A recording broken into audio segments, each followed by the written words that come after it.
In 1974, Muhammad Ali walked into a diner that still lived in another century. The sign on the wall was old, faded, and unapologetic. Whites only. Most people would have turned around the moment they saw it. Some would have argued. Others would have left quietly, carrying the insult with them. Muhammad Ali did none of those things. What makes this moment unforgettable isn't who he was, but what he could have been in that room. This was not an unknown man. This was the heavyweight champion of the world. A man whose fists had ended careers. A voice that shook governments. A figure who could have destroyed reputations with a single sentence. And yet, no one inside that diner recognized him at first. Not the owner behind the counter. Not the customers hunched over their plates. Not the man who would soon be forced to confront his own beliefs. To them, Ali was just another black man who had stepped where he wasn't supposed to be. And that's exactly why this moment mattered. Because power is most revealing when it's unrecognized. Ali didn't announce himself. He didn't challenge the sign.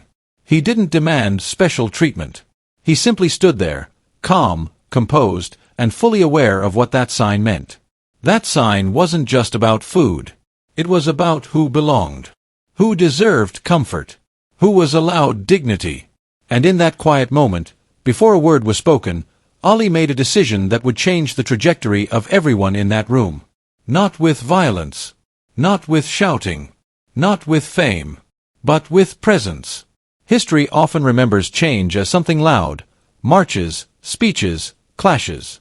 But sometimes, the most powerful turning points begin in silence. With one person refusing to move. Refusing to shrink. Refusing to accept a lie that had been repeated for generations. That diner owner thought he was enforcing a rule. Muhammad Ali knew he was standing inside a test. A test of courage. A test of conscience. A test that would leave one man exposed, and another remembered forever. Have you ever been in a place where you felt like an outsider? What did you do? The diner looked like hundreds of others scattered across the back roads of the American South. A long counter with spinning stools bolted to the floor. Vinyl booths cracked from years of use. A bell above the door that rang every time someone stepped inside. The smell of grease and burnt coffee hung in the air, comforting to those who had grown up with it, invisible to those who never questioned it. It was late afternoon. Not quite dinner, not quite quiet. A few regulars sat with half-empty plates, forks moving slowly, conversations low and familiar. The kind of place where everyone knew everyone, or at least believed they did. Behind the counter stood the owner. Middle-aged. Worn down. Confident in a way that only routine can create. This diner was his territory. He had opened it early that morning. He had wiped the counter, flipped the sign, brewed the coffee. He had enforced the same rules he always had, not because anyone told him to anymore, but because no one had stopped him. The law had changed. The habits had not. Outside, the world was shifting. Inside this diner, time stood still. Muhammad Ali had been driving for hours. No cameras followed him. No crowd announced his arrival. There was no entourage, no press, no security. Just a tired man with an empty stomach and dust on his shoes. Ali was used to attention. Used to people staring. Used to being recognized before he ever spoke. But here, nothing. He stepped through the door, and the bell rang. A sound so ordinary that no one thought twice about it. At first, the room barely reacted. A few heads lifted out of habit. Someone glanced, then looked back down. Then eyes lingered longer than usual. Not with excitement. Not with recognition. With calculation. Ali stood near the entrance, taking in the room. The booths. The counter. The faces that quickly learned to look away. And then he saw it. The sign. Not new. Not flashy. Just old enough to feel permanent. Whites only. It wasn't shouted. It didn't need to be. The message had been reinforced for decades. Ali didn't flinch. He had seen signs like this before. As a child. As a young boxer traveling to fights. As a man told, again and again, where he could and couldn't exist. What made this moment different wasn't the insult. It was the timing. This was 1974. Ali had already lost years of his career for standing by his beliefs. He had already been stripped of titles, dragged through courtrooms, and vilified for refusing to fight a war he didn't believe in. He had paid for his principles. And now, here he was, world-famous, globally respected, standing in a place that refused to see him as anything more than his skin color. The owner finally looked up. His eyes moved over Ali, slow and practiced. Not curious. Not surprised. Assessing. This wasn't about Ali specifically. This was about order. Ali took a step forward. The scrape of his shoe against the floor felt louder than it should have. A couple at a booth froze mid-bite. A man at the counter stiffened, sensing something he didn't yet understand. Ali didn't announce himself. Didn't make eye contact right away. He simply moved like someone who belonged there. Because that's what made people uncomfortable. Not anger. Not confrontation. Belonging. The owner cleared his throat. He didn't shout. He didn't threaten. He spoke the way people do when they believe they're backed by history. You can't eat here. The words landed flat. Casual. Practiced. As if he'd said them 1,000 times before. Ali turned his head slightly, acknowledging the sound. Around the diner, silence began to spread, not sudden, but creeping. Forks slowed. Chairs stopped shifting. Eyes lowered. No one intervened. They never did. This was the normal world. A world where injustice didn't announce itself as cruelty. It arrived as routine. As policy. As something everyone learned to live around. The owner expected Ali to do what others had always done. Leave. Argue briefly. Disappear. That's how this story was supposed to go. Ali stood there, calm and steady, fully aware that what happened next would not just be about food. It would be about whether the world inside this diner would remain frozen, or finally be forced to move. The owner didn't raise his voice. He didn't have to. I said you can't eat here. The words weren't angry. They were worse than that, routine. As if he were reminding someone of store hours. As if this were a rule as ordinary as no smoking or no shoes. Muhammad Ali turned fully toward the counter now. For a moment, he simply looked at the man. Not with challenge. Not with defiance. With curiosity. Ali had faced opponents who wanted to hurt him. He had faced crowds that hated him. He had faced governments that tried to silence him. But this was a quieter kind of disrespect. The kind that doesn't see you as a threat. Or even as a person. I just want something to eat, Ali said calmly. His voice was soft. Almost friendly. That was unexpected. The owner blinked, slightly thrown off. I don't care what you want, he replied. This place ain't for you. A few customers shifted in their seats. One man at the counter stared into his coffee like it might save him from witnessing what was coming. A woman in a booth tightened her grip on her purse. No one spoke. Ali nodded slowly, as if he were listening carefully. Why not? He asked. The question hung in the air. The owner hesitated. Because now he had to say the quiet part out loud. You know why, he muttered. Ali didn't move. I don't, he said. Tell me. The owner's jaw tightened. He glanced at the sign on the wall. Then back at Ali. This is a white diner, he said finally. Always has been. The words landed heavier than he expected. Because now everyone had heard them. A couple of customers glanced toward the door, already calculating their exits. Others stared straight ahead, pretending the conversation didn't exist. Ali followed the owner's gaze to the sign. He studied it for a moment, not with anger, but with recognition. I've seen signs like that my whole life, Ali said quietly. They never made much sense to me. The owner scoffed. Look, he said, lowering his voice, I don't want trouble. Just leave. There it was. Not morality. Not conviction. Fear. Fear of change. Fear of being challenged. Fear of letting go of a power that no longer had a legal foundation, but still had emotional weight. Ali took a slow step toward a booth. The scrape of his shoe against the floor echoed louder than it should have. The owner stiffened. I told you not to sit down. Ali paused, one hand resting lightly on the back of the booth. He looked around the diner again. At the men eating their meals. At the empty seats. At the space that clearly had room for one more person. "I'm not bothering anyone," Ollie said. "I'm not breaking anything. I'm not hurting anyone." The owner's face flushed. "You're breaking the rules." Ollie met his eyes. Whose rules? That question changed the room. Because suddenly, this wasn't about a diner anymore. It was about authority. The owner stepped out from behind the counter. Up close, Ollie towered over him, not aggressively, just physically. A fact that unsettled the man more than he wanted to admit. "You think you're special?" the owner snapped. "You think you can just walk in here and do whatever you want?" Ollie smiled slightly. "No," he said. "I think I'm hungry." A few people exhaled without realizing they'd been holding their breath.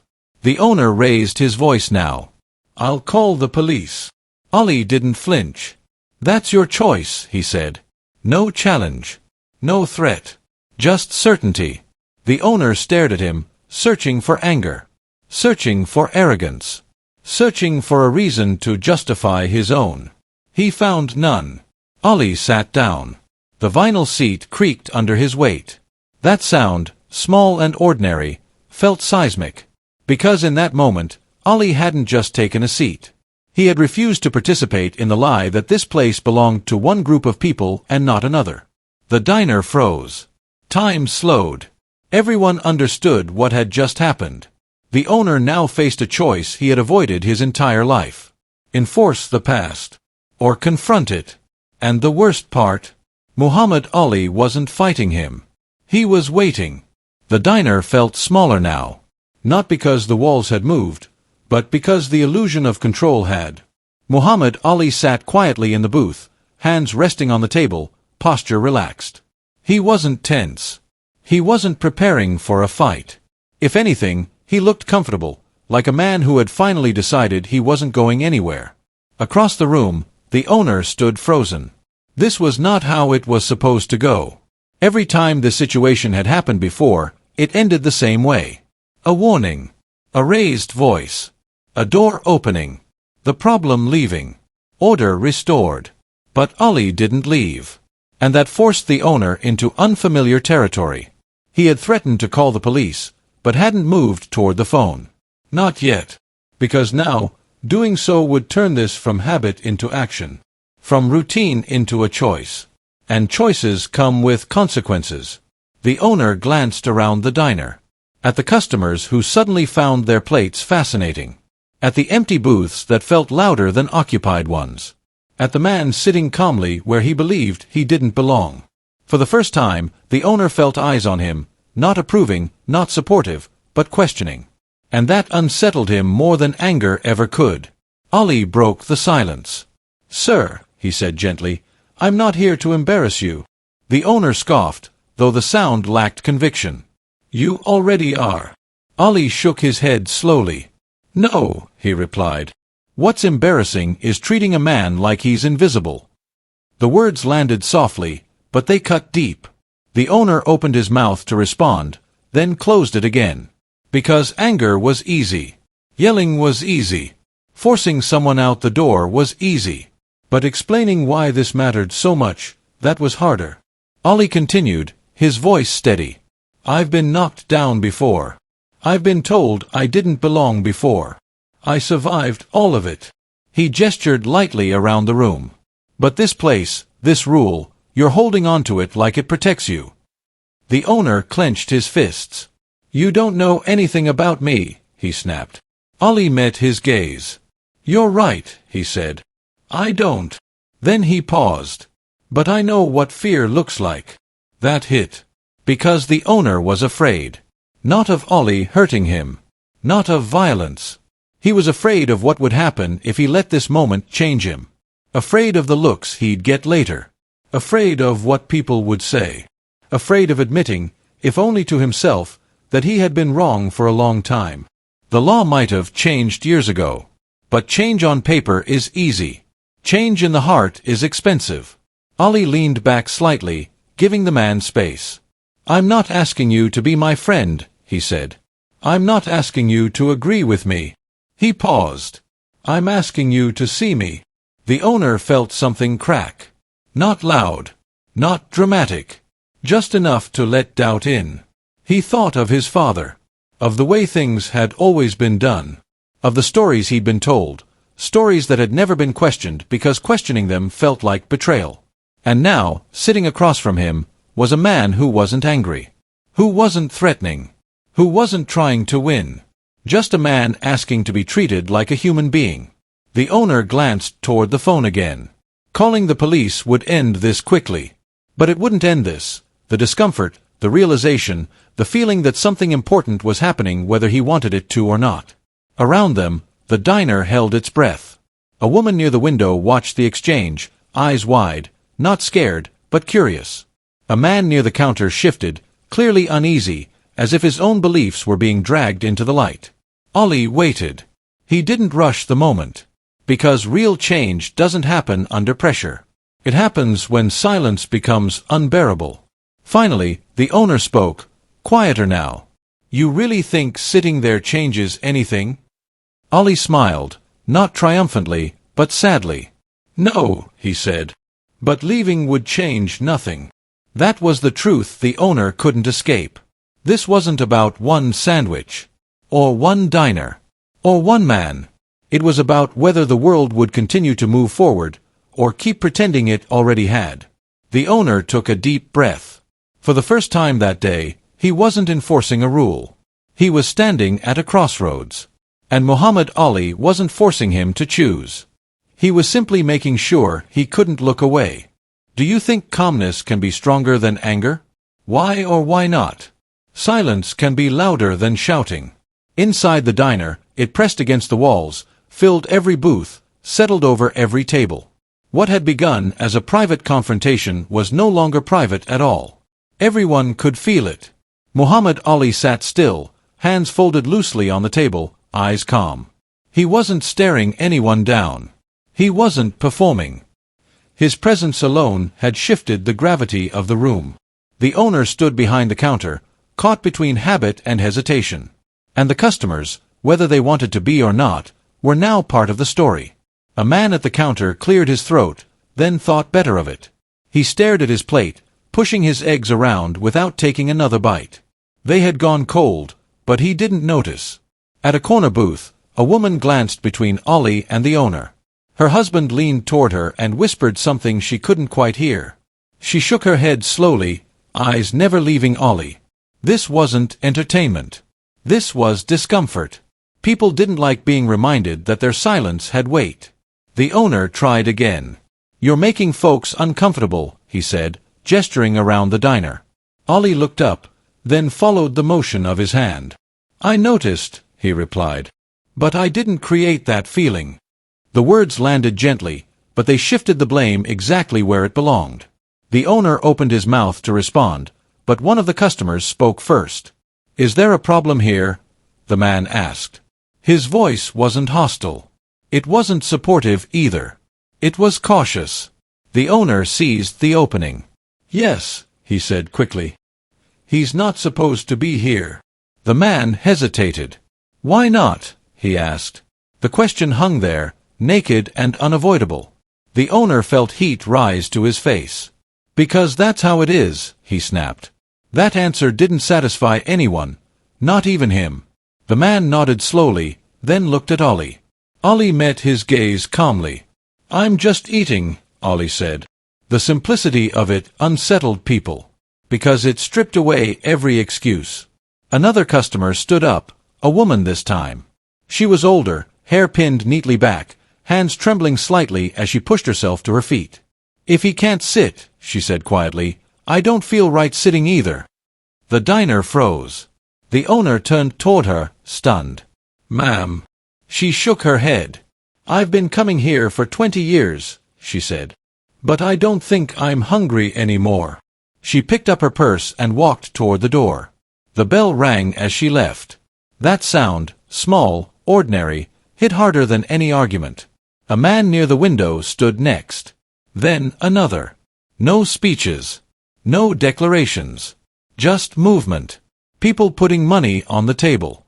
Sliding out of booths. Avoiding eye contact as they passed Ollie, not out of fear, but something closer to shame. The owner watched his diner empty in real time. This wasn't rebellion. This was consequence. Ollie hadn't asked anyone to leave. Hadn't looked at them for support. They were leaving because staying meant choosing a side.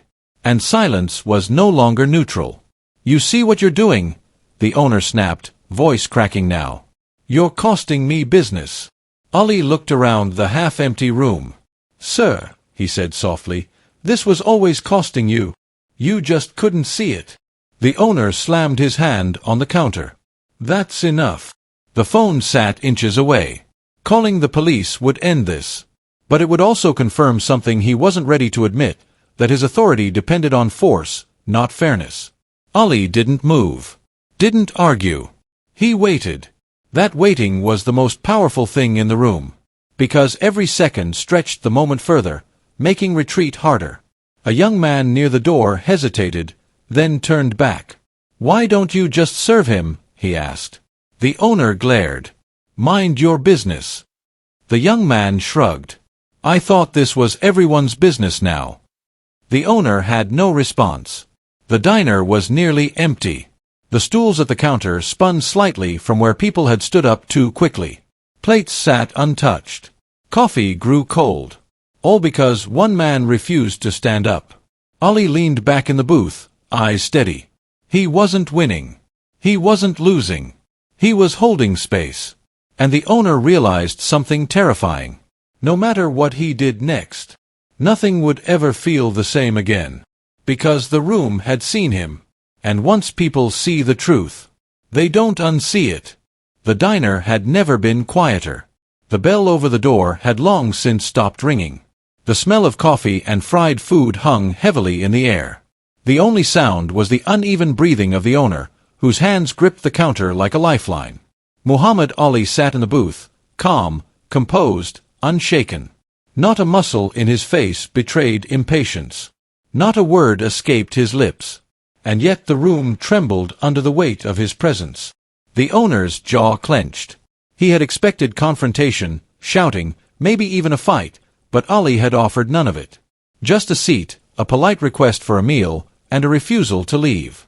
And suddenly, that simple act carried more authority than any argument he could make. You really think sitting there changes anything? The owner said, voice shaky, almost unrecognizable to himself. Ali didn't move. He didn't raise his voice. He leaned slightly back, arms resting on the table, and gave the man the full weight of his gaze. No, he said softly, measured, almost conversationally. But leaving changes nothing. Sitting here changes everything. The owner's eyes darted to the nearly empty diner. The patrons who remained weren't watching Ali, they were watching him. Every flicker of hesitation, every flush of color in his face, every stammer in his words had become magnified.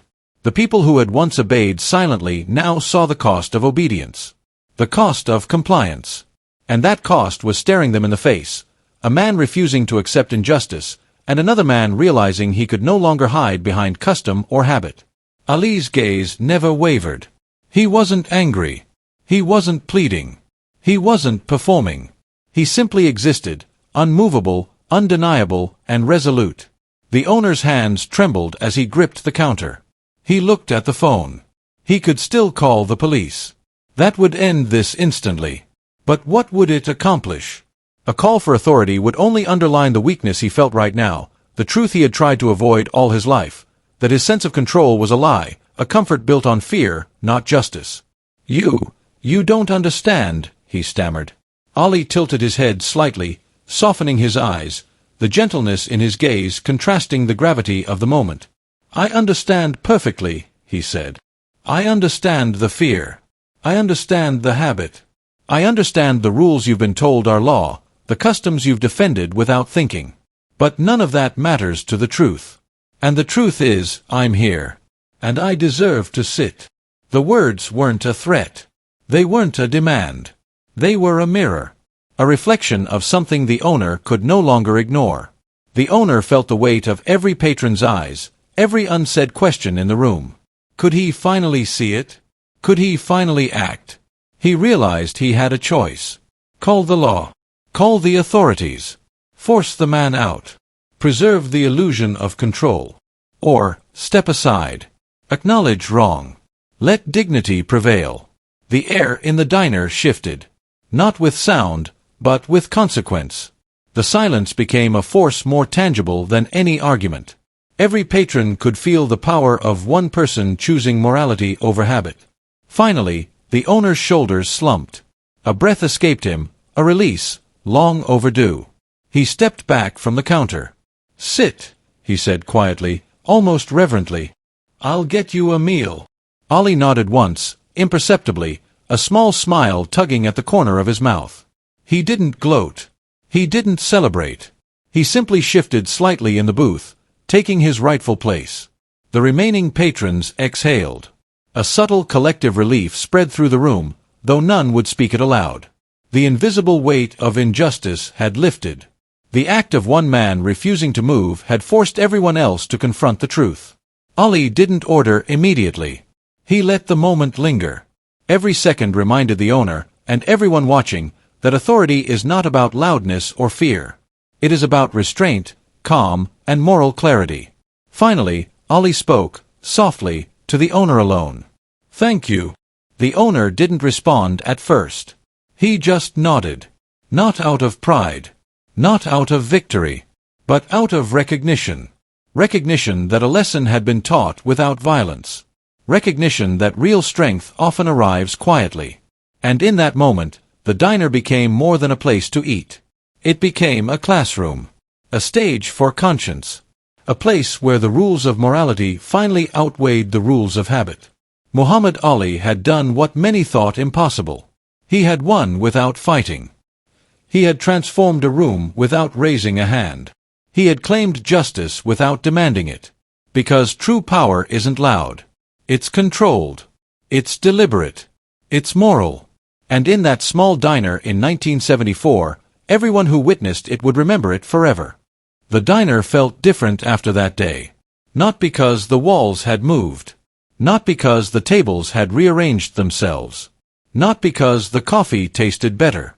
No, because people had seen something they rarely saw in their lives. Authority wielded without violence, dignity asserted without anger, and truth delivered quietly but powerfully. Muhammad Ali finished his meal slowly. He didn't rush. He didn't eat to prove a point. He simply ate because he deserved to. The owner watched him, still behind the counter, still grappling with the enormity of what had just happened. He had expected chaos. He had expected confrontation. He had even expected embarrassment. But instead, he had been confronted by clarity. Ali had forced him to see himself. Not the sign, not the diner, not the tradition, but himself. The choices he made in that small room would echo far beyond its walls. When Ali rose to leave, the room remained quiet. The remaining patrons, still seated, watched the champion push open the door. The bell rang, but it no longer carried the harsh tone of defiance. It carried a lesson. A memory. Some whispered to one another. Some didn't speak at all. But no one forgot. Even the owner, who had once wielded authority with unquestioned confidence, stood frozen in reflection. Ali stopped for a moment at the threshold. He didn't turn back. He didn't point a finger or issue a warning. He simply said, "Every person deserves to exist without being told they cannot. Remember that." Then he walked away. That day, the diner's rules didn't change on paper. The sign remained. The booths remained. The counter remained. But the people inside were different. They had witnessed a transformation more powerful than a fight, more impactful than a shouting match, more enduring than fear.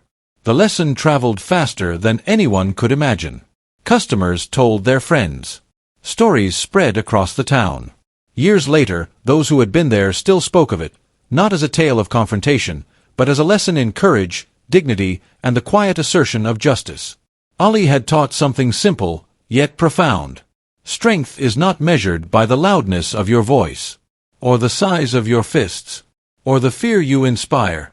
Strength is measured by self-control, by moral clarity, by the ability to stand firm when the world expects you to leave. The owner, too, carried the memory with him.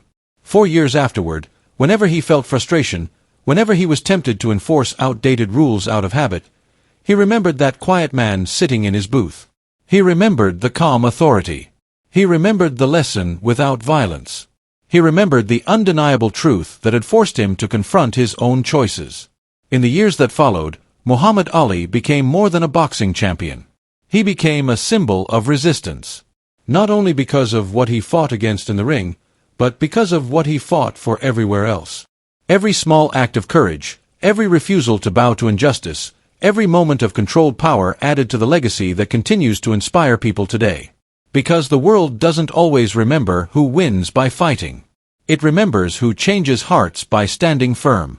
And in that small diner in 1974, a lesson unfolded that would echo far beyond the walls, beyond the town, and beyond time itself. Power without violence leaves a mark no fist ever could. Courage without anger teaches more than rage ever does. Dignity without confrontation proves the strongest form of justice is calm, deliberate, and unshakable. Muhammad Ali didn't just walk out of that diner. He walked into history. And everyone who witnessed it, owner, patrons, passerby, would carry that lesson for the rest of their lives. If you were in that diner, would you have stayed seated with Ali or left with the crowd?